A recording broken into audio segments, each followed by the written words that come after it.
الله نحمده ونستعينه ونستغفره ونعوذ بالله من شرور أنفسنا ومن سيئات أعمالنا من يهده الله فلا مضل له ومن يضلل فلا هادي له وأشهد أن لا إله إلا الله وحده لا شريك له وأشهد أن محمدا عبده ورسوله أما بعد فإن خير الحديث كتاب الله وخير الهدي هدي محمد صلى الله عليه وسلم وشر الأمور محدثاتها وكل محدثة بدعة وكل بدعة ضلالة وكل ضلالة في النار ومن يطع الله ورسوله فقد فاز فوزا عظيما. أعوذ بالله من الشيطان الرجيم. يا أيها الذين آمنوا اتقوا الله حق تقاته ولا تموتن إلا وأنتم مسلمون. میرے عزیز دوستو، بھائیوں اور بزرگوں اور عزیز بہنوں، گزشتہ جمعے میں صحابہ کرام رضوان اللہ علیہ مجمعین کے متعلق میں نے کچھ باتیں بیان کی تھی، اور میں نے یہ بھی کہا تھا کہ یہ موضوع پہ اللہ تعالیٰ نے قرآن میں کئی دسیوں آیتوں میں صحابہ کا ذکر کیا ہے، اس پہ لمبی بات ہو سکتی ہے۔ بالکل اسی طریقے سے صحابہ کرام رضوان اللہ علیہ مجمعین، عبداللہ ابن مسعود رضی اللہ عنہ کا ایک قول ہے، اللہ تعالیٰ انسانوں میں دیکھا سب سے بہترین دل والے انسان کو اللہ تعالیٰ نے چنا اور انہیں پیغمبر بنایا، وہ تھے حضرت محمد صلی اللہ علیہ وسلم۔ پھر اس کے بعد اللہ تعالیٰ نے لوگوں میں دیکھا، ان لوگوں میں جو سب سے اچھے، ازکیٰ قلوباً و اعمق ایمانا، اچھے علم والے، ایمان والے تھے، ان لوگوں کو اللہ تعالیٰ نے نبی کا دوست، صحابہ، کمپینین بنایا اور نبی کے سپورٹرز بنایا۔ یہ حضرت عبداللہ ابن مسعود کا قول ہے۔ مطلب یہ ہے کہ سارے لوگوں میں اللہ کے رسول سب سے بہتر ہیں، اور اللہ کے رسول کے ساتھی بھی سب سے بہتر ہیں۔ کیوں؟ اس لیے کہ ان لوگوں نے اللہ کے رسول صلی اللہ علیہ وسلم کے ساتھ، آپ کے پیغام کے ساتھ ہمیشہ 100% 100% ڈیڈیکیٹڈ ٹھہرے ہوئے تھے۔ اس کے لیے نہ ان کی جائیداد، نہ ان کی دولت، نہ ان کا پیسہ، نہ ان کے بیوی بچے، نہ اسٹیٹس، کوئی اس کا ویلیو نہیں تھا۔ تو اسی لیے اللہ تعالیٰ نے ان کو یہ عہدہ دیا، یہ پوزیشن دیا، یہ اسٹیٹس دیا، اور اللہ تعالیٰ نے ان کا قرآن میں ذکر کیا۔ اس میں سے بعض صحابہ کا اسپیشل اللہ تعالیٰ نے ذکر کیا، اس میں سے ابو بکر رضی اللہ عنہ ایک ہیں۔ ابو بکر رضی اللہ عنہ کے متعلق اللہ کے رسول صلی اللہ علیہ وسلم نے، قرآن نے ذکر کیا۔ ایک حدیث میں ہے، ایک مرتبہ اللہ کے رسول صلی اللہ علیہ وسلم سے ایک صحابی آ کے پوچھے کہ اللہ کے رسول، کہ ہم تو جنت میں آپ کے درجے کو، صحابہ کے درجے کو پہنچ نہ سکتے، بڑے لوگوں کے، اب ہم کو تو یہ شکایت ہوگی، کمی ہوگی کہ آپ کے ساتھ کیسے رہیں۔ بہت دکھ تھا، تکلیف، کہ دنیا میں تو ملاقاتیں ہو جاتی، آخرت میں جنت میں درجات کے فرق۔ تو اللہ کے رسول صلی اللہ علیہ وسلم نے ایک حدیث کہی، حضرت انس کہتے ہیں کہ اس حدیث سے زیادہ خوشی ہم کو کسی اور حدیث سے نہیں ہوئی، ہمیشہ ذکر کرتے تھے۔ تو اللہ کے رسول نے اس عام آدمی کا جس کا نام تک ذکر نہیں ہے، انہوں نے کہا یہ فکر نہیں کرو، المرء مع من احب، اللہ تعالیٰ جنت میں، قیامت میں بندہ جس سے محبت رکھتا اس کے ساتھ کر دیں گے۔ بندہ جس کے ساتھ محبت کرتا اس کی رفاقت میں، اس کی دوستی میں، اس کی کمپنینشپ میں ہوں گے۔ سبحان اللہ۔ حضرت انس رضی اللہ عنہ وہ خود صحابی تھے، یہ حدیث روایت کر کے لوگوں کو، حدیث جب بھی روایت کرتے لوگوں کو سکھاتے، بولتے اشہدو، جان لو، گواہ رہو، انی احب رسول اللہ و ابا بکر و عمر، میں اللہ کے رسول کو، ابو بکر کو، عمر کو محبوب رکھتا ہوں میں۔ سو المرء مع من احب۔ تو میرے عزیز دوستو، بھائیوں، ہمارے بچوں کے دلوں میں کس کی محبت ہے؟ کبھی ٹیسٹ کیا آپ لوگوں نے؟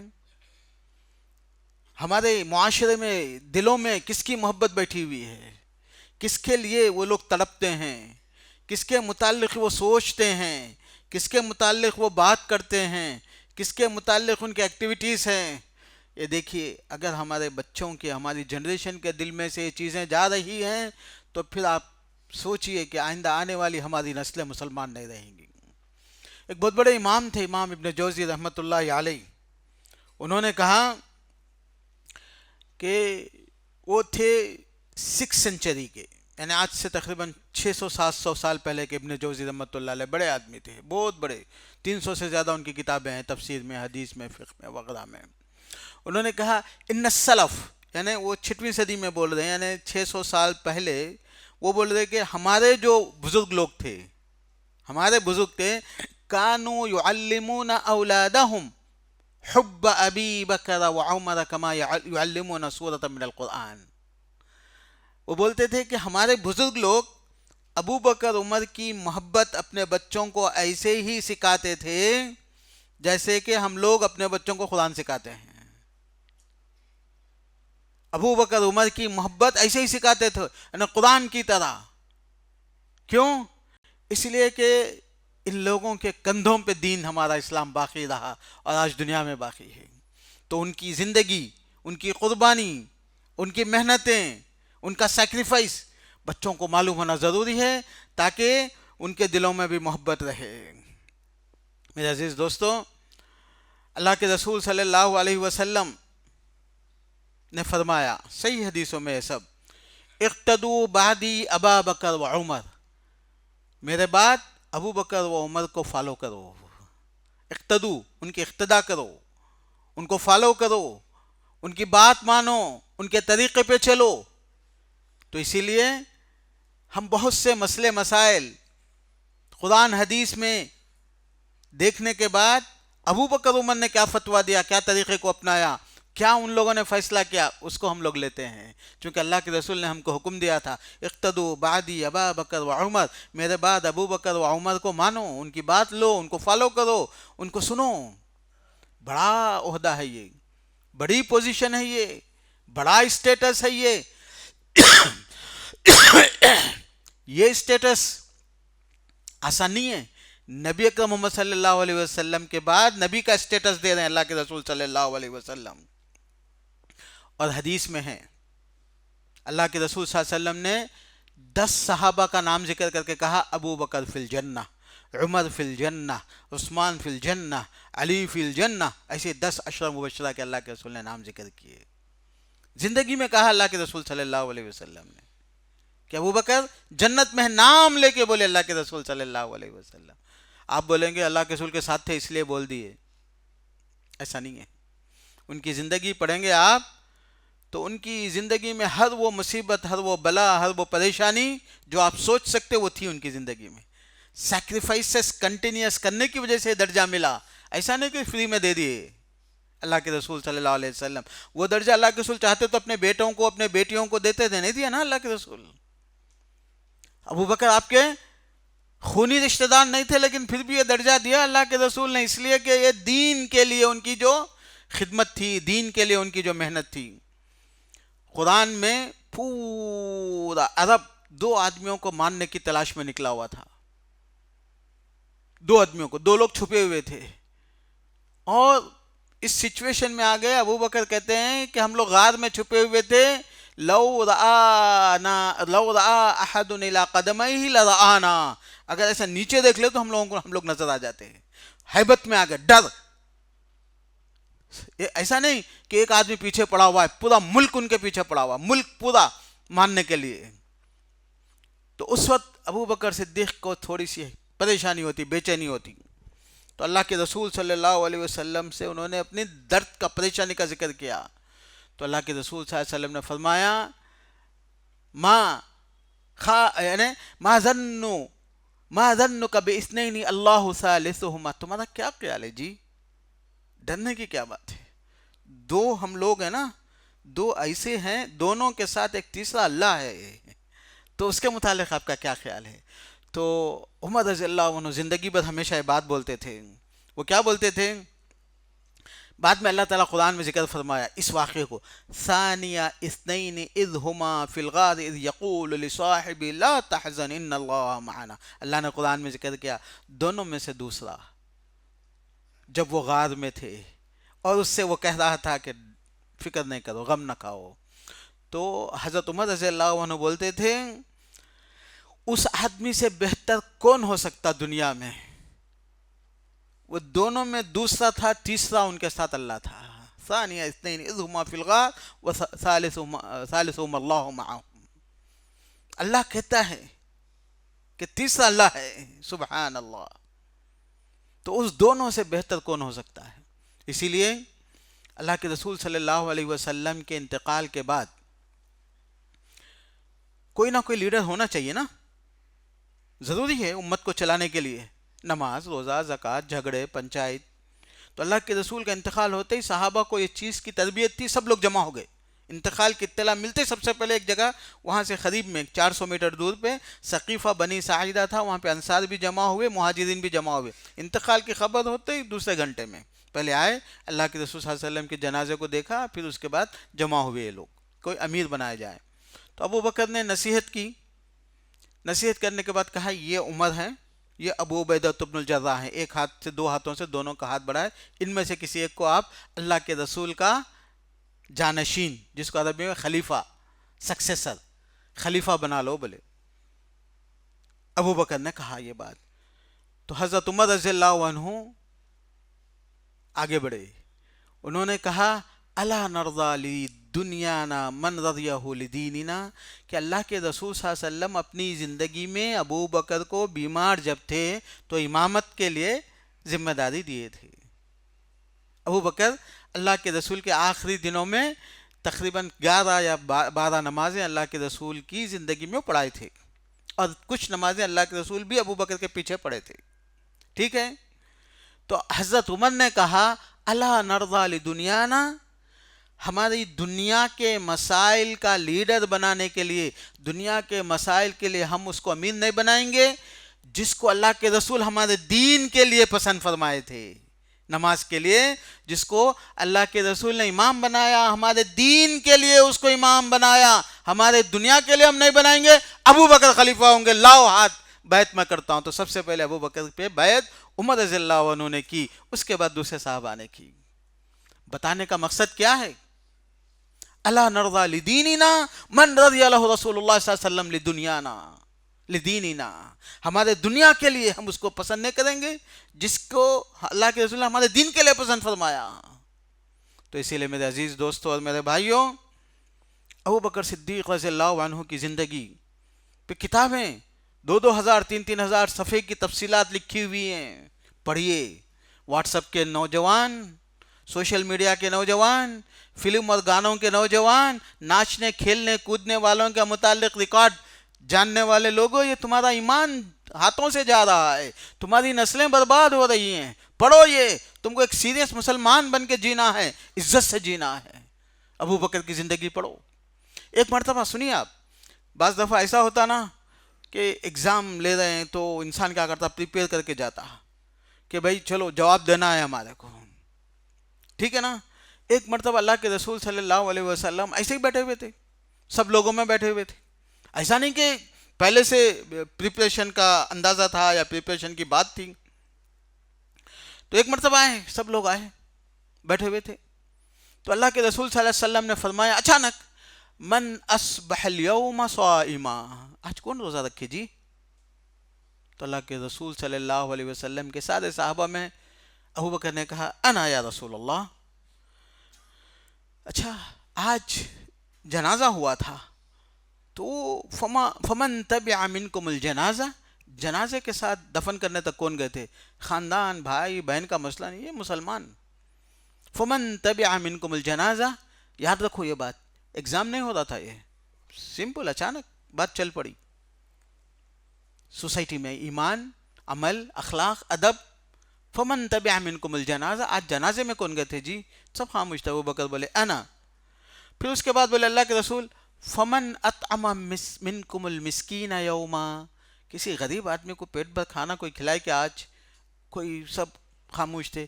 ابو بکر نے کہا انا یا رسول اللہ، اللہ کے رسول یہ کام میں نے بھی کیا۔ تو اس کے بعد کہا فمن عاد منکم اليوم مریضا، آج کسی مریض کی زیارت کر کے آئے کیا کوئی؟ تو سب خاموش تھے۔ ابو بکر صدیق نے کہا انا یا رسول اللہ۔ تو اللہ کے رسول صلی اللہ علیہ وسلم نے بیان فرمایا مجتمعنا فی امر الا دخل الجنہ، اتنے کام جو کرتا ہے وہ جنت میں ضرور جاتا ہے۔ مجتمعنا فی امر الا دخل الجنہ۔ اور آپ کی اطلاع کے لیے عرض ہے، آپ سمجھیں گے وہ مولانا تھے، چندے وندے وصول کر لے کے کھا لے کے یہی کام کر لیتے پھرتے تھے، ایسے نہیں تھے۔ ابو بکر صدیق بزنس مین تھے، چندے وندے نہیں لیتے تھے، بلکہ مسلمانوں کی انہوں نے جو ہے نا حکومت کی، بادشاہ تھے۔ تو جس دن بادشاہ بنائے دوسرے دن جو ہے نا مارکیٹ میں جا رہے ہیں، ابو عبیدہ بن الجراح اور عمر بن الخطاب دونوں ملے، وہی لوگ جن کو ابو بکر خلیفہ بناؤ بولے تھے۔ بولے کدھر؟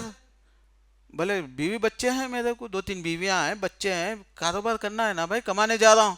بولے تم جا کے تمہارے بیوی بچوں کا دیکھیں گے تو امت کا کون دیکھیں گے؟ تو بولے پھر کیا کرنا؟ تو بولے ایک مڈل کلاس آدمی کو روزانہ کتنا خرچہ آتا، وہ دونوں اور 2 صحابہ کو، چاروں کو بٹھا کے حساب کرے، ایک مڈل کلاس آدمی کو کھانے پینے کے لیے کتنا ہوتا۔ تو ان لوگوں نے حساب کیا کہ وہ حساب میں تفصیلات بھی ہے کہ ایک دن گردہ ہونا، ایک دن گوشت ہونا، ایک دن ہڈی ہونا، یہ سب بتائے۔ اتنا جو ہے نا ایسا ڈیلی کے حساب سے ان کے گھر کو جانا۔ کہاں سے جانا؟ مسلمانوں کے بیت المال سے جانا۔ تو ابو بکر رضی اللہ عنہ 2 سال کچھ مہینے، 4-6 مہینے انہوں نے خلافت کی، ٹھیک ہے۔ اس عرصے میں پھر وہ کاروبار نہیں کرے، اور مرتے وقت بلا کے بولا عائشہ سے کہ دیکھو یہ جو نئے کپڑے میں کفن دیتے نا مجھے پسند نہیں ہے، صاف کپڑوں میں، نئے کپڑے میں مت دو، وہ جو چادریں ہیں نا وہ دھو کے اس میں پہنا دو، چونکہ نئے کپڑے، نئے زندہ جو لوگ ہیں ان کو زیادہ مستحق ہوتے ہیں، مجھے وہ پرانے چادروں میں دھو کے کفن دے دینا۔ پہلا یہ کہا۔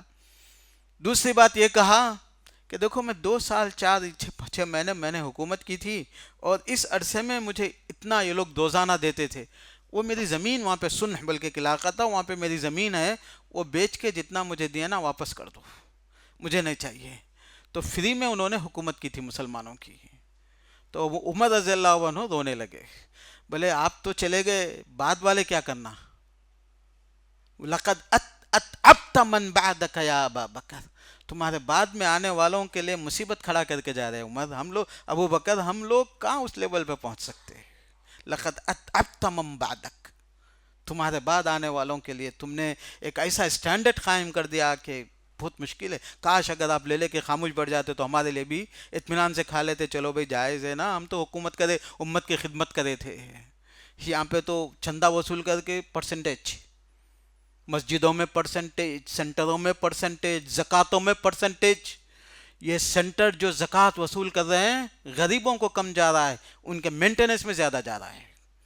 جو امت غریبوں کا پیسہ کھا جاتی وہ امت پہ اللہ تعالیٰ عذاب بھیجتے، اسی لیے زکوٰۃ غریبوں کو جائے۔ یہ دیکھو، سوچو، ایک ایک پیسہ آپ کا غریب کے ہاتھ میں جانا، سینٹروں کے اکاؤنٹس میں پڑا ہوا نہیں رہنا، سینٹروں کے بلڈنگیں نہیں بننا، سینٹروں کے ایسیاں نہیں لگنا، یہ زکوٰۃ سے نہیں چل سکتا۔ یہ کسی نے جائز نہیں کہا، جو بھی کر رہے ہیں وہ دھاندلی کر رہے ہیں، دھوکہ دے رہے ہیں، اسلام کے ساتھ کھیل رہے ہیں۔ بہرحال یہ موضوع الگ ہے، میں آپ کو بتانا یہ چاہتا ہوں میرے دوستو، اگر اللہ تعالیٰ نے، رسول اللہ نے ابو بکر کو ایک درجہ دیا، امت وہ زمانے میں عزت والی تھی تو کچھ تھا۔ جو لوگ سیکریفائس کرتے ہیں اللہ ان کو عزتیں دیتے ہیں، اللہ ان کو درجے دیتے ہیں، اللہ ان کو بلند کرتے ہیں۔ تو ابو بکر صدیق رضی اللہ عنہ لقد اتعبت من بعدک، فری میں حکومت، سبحان اللہ۔ آج تو فری میں ہم لوگ ایک کاغذ بھی نہیں ہٹاتے، ایک پیپر بھی نہیں ہٹاتے، اس میں اگر پیسے نہیں ہیں تو اسٹیٹس تو ہے، پوزیشن تو ہے، نام تو ہے، اور اس کے لیے آپ کو معلوم ہے کیا کچھ ہو رہا ہے۔ بہرحال دوستو اور بھائیو، اللہ کے رسول صلی اللہ علیہ وسلم نے ایک دن اچانک یہ بات کہی تو ابو بکر نے کہا مجتمعنا فی امر الا دخل الجنہ۔ اللہ کے رسول صلی اللہ علیہ وسلم ایک مرتبہ کہتے ہیں لو اتخذت خلیلا لاتخذت ابا بکر خلیلا ولکن صاحبکم،